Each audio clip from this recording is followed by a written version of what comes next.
What's going on, ladies and gentlemen? This is Manufactured Opinion here, bringing you another Darksiders 2 guide, and today I am going to be talking about possessed weapons. And I'm sure a lot of you are like, well, I don't really need to put any time into possessed weapons, looking for the right stuff, worrying about upgrading my possessed weapons, because I'm making it through the game just fine with the weapons I have now, whether they be purple or blue, whatever they may be. And I would have to disagree with you. Possessed weapons can make this game tremendously easier, especially when you get towards the end, whether it be the Crucible, Soul Arbiter's Maze, even in Apocalyptic mode, and especially in Nightmare mode. If you're able to find the correct weapons earlier on in the game, it'll save you from unnecessary deaths. So I'm definitely going to say that you're going to want to spend at least some time, invest some time, in making your perfect possessed weapons. And this video is aimed at cutting down on that time so you can go back to combat and enjoying the game.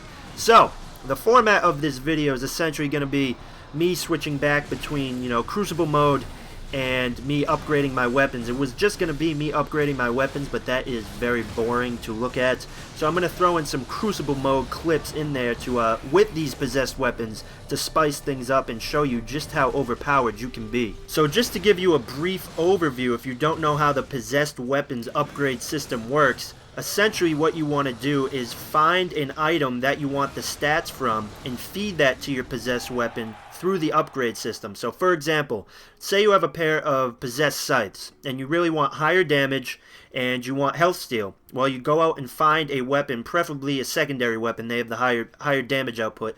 Go out and find a secondary weapon with high damage, feed that to your possessed scythes, and then you go out and find weapons that had health steal and feed that to your possessed scythes as well until the next level. Now what that would do is it would increase your damage output on your possessed scythes. It would upgrade that level, and then you would have the choice to pick health steal. It's not automatically going to give you health steal. Depending on what other stats were on those weapons, it'll give you the choice to pick those as well.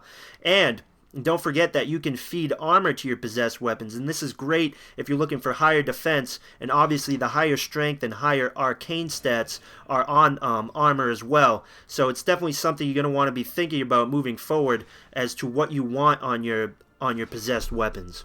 So first and foremost, before we get into the details of the video, I just thought I'd touch on one of the easier ways to get your possessed weapons. Instead of running around all over the world searching for chests, you can go to Vulgrim and buy what is called the Legacy Box. From what I read on the internet anyways, and the reason why I say that is because apparently I am experiencing a glitch where I can't buy legacy boxes at all, but apparently these drop possessed weapons all the time. So if you don't know how to exploit that, essentially you can just save before Vulgrim and keep buying those weapons or buying those boxes, I should say, until you get the possessed weapons that you want. And that holds true for every stat that I will be talking about or discussing later on in this video. So, for example, say you're looking for health steal, you can go to Vulgrim, buy an ornate box, the purple box, and just keep saving and restarting until you get a weapon that has health steal on it. This will cut down on the time, running around the world searching for said weapons. The same holds, like I said, the same holds true for all weapons, whether it be wrath, steal, critical damage, whatever you were looking for. Just save before Vulgrim and keep restarting until you get the weapons that you're looking for. So now that we got kind of a base summary of the upgrade system and the easiest ways to locate weapons with the stats that you are looking for, I really want to touch upon the stats I feel are the most important and distinguish between stats that will differ depending on your playstyle and depending on your skill build.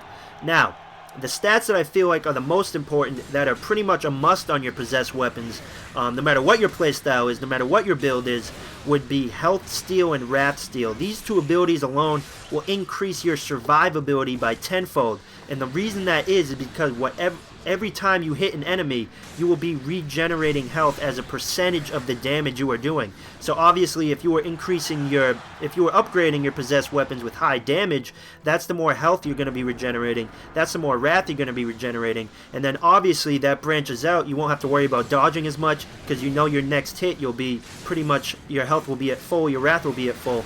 You won't really need to dodge as much. You won't need to really worry about getting hit as much. So that's definitely something you're going to want to keep in mind with the end game in mind. And the weapons in this video that I'm showing you are only 20%.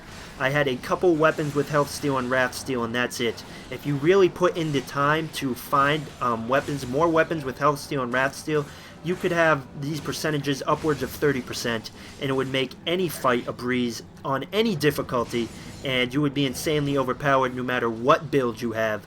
But obviously, you're going to want more stats on your weapons, or you're not going to want to go full out Health Steal and Wrath Steal, because there are certain aspects, depending on your playstyle and depending on your build, that you're really going to want to take into consideration when you're looking at the stats from the weapons that you're feeding to your possessed weapons. So in distinguishing between your builds and your playstyles, there's really two stats that I want to talk about just briefly here, and that would be Strength and Arcane. There seems to be some confusion as to how these stats work in the messages and comments that I'm seeing.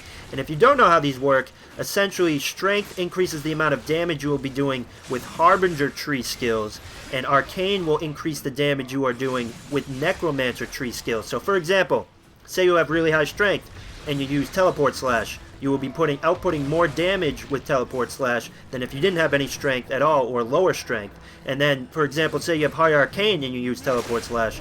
That won't affect the amount of damage you're doing with Teleport Slash at all. So it's definitely something you're going to want to take into consideration when you're thinking about your builds. If you know your build, know the skills you're most comfortable with, then you're going to want to be looking for Strength and or Arcane for your possessed weapons. Now obviously you will find higher Strength and Arcane stats on armor, and like I said at the beginning of the video, you can feed armor to your possessed weapons. So don't just vendor trash all of your armor if you don't want to wear it, because it could have a high stat on it that you're looking for on your possessed weapons. And then obviously, you know, high critical damage affects any physical attacks. It's not just Harbinger tree, so every swing with your scythe, for example, will have a chance of doing critical damage. And then Arcane critical damage only affects the attacks from your Necromancer tree. So if you want some of that on your possessed weapons, that's something to keep in mind as well. And then, obviously, if you're looking to just dick around and have a lot of fun, Execution Chance is so much fun. I have a couple pairs of weapons that have, 30%, 35% Execution Chance on them, and some of the executions are amazing. So if you're looking to see some of those, definitely keep those stats around as well. So that is essentially it, guys. There are a few more stats that I could touch on, like Reaper Energy, Wrath on Crit, and Health on Crit, but I really don't feel like those are important if you have Health Steal and Wrath Steal, because you won't need to panic Reaper mode. You won't need to worry about doing critical hits to get Health and Wrath, because your bars will be full with Health Steal and Wrath Steal. There really is no reason to talk about those, because you won't need to worry about any of it. Just get Health Steal and Wrath Steal. Even 20%, like I said, 20% is nothing. Once you have that, you can literally tank any damage you want. You won't have to worry about Reaper mode. You won't have to worry about getting critical hits to regen health. You won't have to worry about finding health regen and wrath regen stats. Just find this Wrath Steal and Health Steal, and you honestly will not have to worry about any of those stats ever again. So, like I said, guys, that's the video. I hope you found it informative. I hope you're enjoying Darksiders 2, and I hope you're enjoying life, everybody. I will talk to you later. Bye-bye.